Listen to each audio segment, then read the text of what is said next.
ఖైదీ number 150 Chiranjeevi latest movie. రీ ఎంట్రీలో ఆయన నటించిన తొలి చిత్రం. కెరీర్లో 150వ మూవీ. ఈ సినిమాపై రీసెంట్గా మెగా హీరోలతో పాటు మహేష్ కూడా స్పందించాడు. సినిమా బాగా ఆడుతుందని విషెస్ చెప్పాడు. తాజాగా ఈ చిత్రంపై తారక్ కూడా స్పందించారట. ఫిలిం నగర్లో ప్రస్తుతం ఇదే టాపిక్ పై హాట్ గాసిప్స్ వినిపిస్తున్నాయి. ఇటీవల ఓ ఇంటర్వ్యూలో వినాయక్ దీనిపై స్పందించాడనే ప్రచారం జరుగుతోంది. ఖైదీ నెంబర్ 150 విడుదలకు ముందు వినాయక్ ఫోన్ చేసి ఆల్ ది బెస్ట్ చెప్పాడని, 2 రోజుల క్రితం కలెక్షన్లు బాగా ఉండడంతో కంగ్రాచులేషన్స్ చెప్పాడని టాక్ నడుస్తోంది. 5 రోజుల క్రితం బాబాయ్ బాలయ్య సినిమా చూసి ఆయన్ను ఆకాశానికి ఎత్తేశాడు.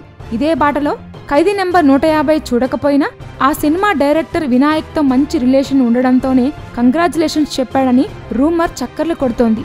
దీనిపై నందమూరి అభిమానులు భిన్నంగా స్పందిస్తున్నారు. మరోవైపు బాలయ్య, చిరు ఇద్దరు ఒకరి సినిమా సక్సెస్ కావాలని మరొకరు విష్ చేసుకున్నారు. Please subscribe. Hi, it's me Purna. Please subscribe.